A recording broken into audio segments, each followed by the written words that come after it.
Bienvenue sur la page de Tarsana. Voici le titre.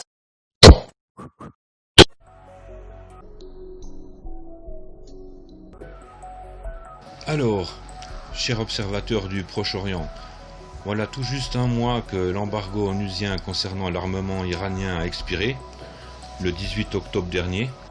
Donc, d'après toi, est-ce que la fin de cet embargo risque de contribuer à une escalade d'équipements divers et d'augmenter le potentiel de friction dans la région? Tandis que beaucoup d'observateurs ont conclu que Téhéran va se lancer dans une politique d'achat frénétique d'armement, s'appuyant dans leur vision sur son énorme appétit pour des systèmes et technologies dont elle est privée depuis plus de 15 ans. D'autres analystes pensent que la fin de l'embargo va surtout offrir à l'Iran l'opportunité d'exporter ses propres productions d'armes.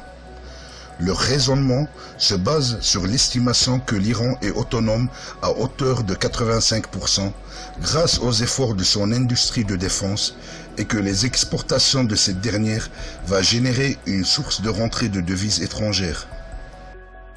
Et en dehors de ces deux hypothèses, quelle est la position officielle de Téhéran?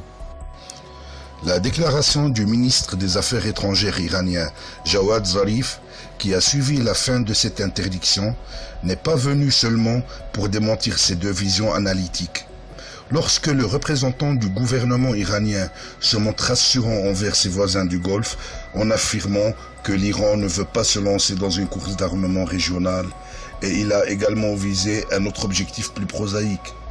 Son message était également adressé à ses deux partenaires stratégiques que sont la Chine et la Russie. Ces deux visions paraissent contradictoires entre elles et incompatibles avec la déclaration de Téhéran. La réalité, s'il en existe une, est forcément plus nuancée. Les trois approches sont relativement justes et complémentaires. Ainsi, les tenants de la première théorie ont raison quant aux besoins des forces armées iraniennes. Il est évident que les Iraniens vont chercher à étoffer leur armement en complétant le spectre de ce qu'ils possèdent par le haut. C'est-à-dire qu'ils ne vont effectivement pas chercher une redondance en achetant des chasseurs de troisième génération qu'ils sont déjà capables de produire et qu'ils alignent déjà dans leurs arsenaux. Cela vaut aussi pour leurs chars ou pour des sous-marins légers qu'ils ne cessent d'améliorer et dont ils projettent des designs de classe supérieure. Mais soyons lucides, l'Iran est incapable dans l'état actuel de concevoir sans aide extérieure des systèmes plus complexes de 4e ou 5e génération. Il est vrai que la République islamique a atteint un niveau élevé d'autosuffisance et que ses fabricants lui procurent 85% de ses fournitures. Mais même les nations riches et avancées industriellement sont obligées de compléter leurs arsenaux par des fournitures étrangères. Cela vaut pour les grandes puissances européennes qui ne peuvent pas se passer de l'apport technologique américain, ou bien ils dépendent des composants que leur vend leur allié. Les Américains eux-mêmes achètent des composants israéliens. Même les Russes ont collaboré avec l'Italie pour la conception de leur Yak-130, qui a beaucoup en commun avec l'avion d'entraînement avancé et d'appui au sol, le M346. En résumé, si même la Chine a besoin d'acquérir des systèmes de défense en Russie ou ailleurs, l'Iran ne peut pas échapper à cette règle. Autrement dit, le régime de Téhéran limite le gaspillage autant que possible en complétant juste ce qui lui est nécessaire. Mais pourquoi tu parles d'un double langage envers ses alliés sino-russes qui sont apparemment ses principaux fournisseurs? La position officielle de Téhéran, qui affirme ne pas vouloir se lancer dans une course à l'armement, n'a pas pour but de rassurer les monarchies du Golfe, qui prônent ouvertement une alliance avec Israël.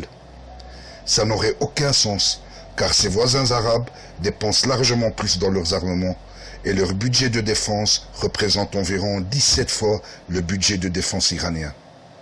La course à l'armement a donc bien lieu depuis des années, vu les montants colossaux que Riyad ou Abu Dhabi, sans parler des autres capitales du Golfe, investissent. Non, Cette affirmation iranienne n'a qu'un seul but, celui de dire à ces deux potentiels fournisseurs, qui sont Moscou et Pékin, de ne pas se frotter trop les mains. La manœuvre déclaratoire iranienne cherche simplement à mieux négocier. Les Russes particulièrement ne sont pas dupes et savent exactement ce dont a besoin l'armée iranienne. Mais les Iraniens sont des habiles négociateurs et veulent avant tout obtenir des transferts de technologie. Concrètement, quels corps d'armée sont concernés par la fin de l'embargo? En d'autres termes, quelle branche ou quelle formation ce programme d'acquisition va alimenter? Remarquez que j'ai évoqué l'armée nationale iranienne et non pas le corps des Pasdaran, autrement dit les gardiens de la révolution. Cela découle de plusieurs facteurs qui seront énoncés dans un raisonnement que je développe ultérieurement. On peut donc conclure que l'Iran n'achètera pas massivement les systèmes étrangers, mais complétera son arsenal indigène avec des armes à prévalue qualitative. On peut imaginer par exemple le scénario suivant.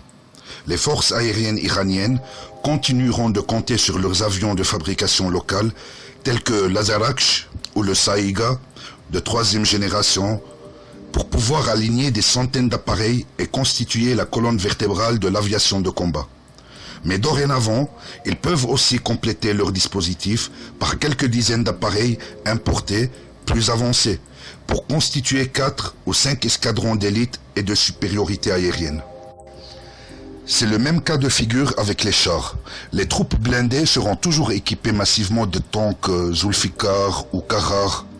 Ce dernier est un char moderne de conception nationale et non pas une copie comme le premier. Mais les meilleures unités blindées seront sûrement équipées par 200 ou 300 machines étrangères de ce qui se fait de mieux dans le monde. La preuve la plus probante de ce que j'avance ici est le fait que l'armée iranienne et le corps des gardiens de la révolution islamique ont déjà commandé 800 chars d'assaut de fabrication locale, notamment des Karar. Cette nouvelle a été rapportée le mercredi 18 juillet par la télévision publique. Le vice-ministre de la Défense, Reza Mozaffariniya, a déclaré « L'Iran construit 50 à 60 tanks par an, comme l'exige l'armée et le corps des gardiens de la révolution islamique. » L'Iran a d'ailleurs déjà présenté le Karar en mars 2017. Al-Karar, qui veut dire en arabe et perse « l'assaillant », est un tank amphibie iranien sophistiqué et intègre des technologies nationales. Tout ceci semble donc bien indiquer qu'il n'y aura pas d'importation massive. En fait, juste le haut de gamme nécessaire à sa réalité géostratégique, afin de compléter ce que la République islamique ne produit pas déjà et qui correspondra environ à 1/7 du total. Ce ratio entre équipement national et étranger peut varier selon les domaines concernés. Il est sûrement inversé quand il s'agit d'hélicoptères de combat lourds.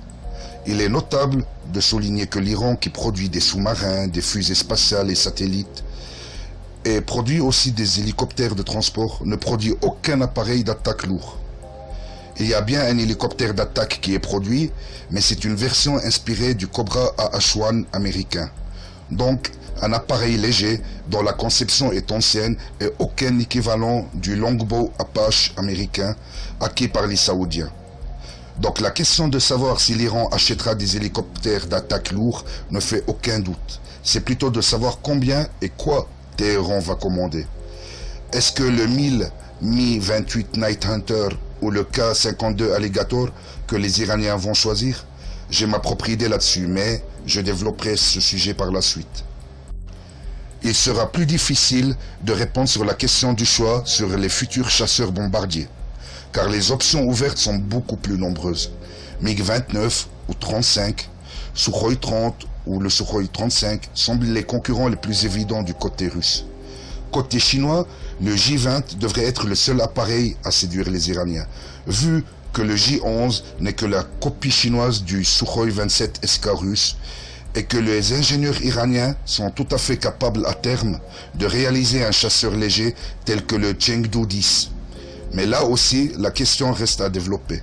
Quelles sont les opportunités d'exportation pour Téhéran? Quel type de matériel, de système, et à quel pays pourra-t-il les exporter, sachant les problèmes liés au lobbying américain et israélo-saoudien? Les inconnus de l'équation sont également les matériels que l'Iran pourra exporter Et qui seront ces clients? Tout récemment, des sources étatico-officielles ont annoncé la livraison d'armes iraniennes au Venezuela, par avion cargo et en transitant par la Tunisie. Sans donner plus de détails sur la nature de la cargaison, nous pouvons cependant déduire par le choix du moyen de transport qu'il ne s'agit pas de chars ou de sous-marins légers. Plus sérieusement, il pourrait s'agir de missiles balistiques Sigil, Fateh 110 ou Shahab 3, mettant le territoire américain à portée de tir et constituant un vrai apport stratégique pour Caracas. Ou plus modestement, de systèmes de défense aérienne Bavar 373 ou le Sayad par exemple. Le client sud-américain, qui est alimenté également par le carburant iranien, pourrait aussi avoir commandé des appareils de guerre électronique dont les Iraniens ont déjà prouvé la fiabilité à plusieurs reprises. Surtout avec la capture très médiatisée des drones américains qu'ils ont réussi à détourner au moins à 2 reprises. L'année passée, une aide cybernétique iranienne a aidé à contrer les attaques informatiques contre les barrages électriques et des charges électromagnétiques pour surcharger les réseaux à haute tension au Venezuela. Il y a bien sûr d'autres clients potentiels.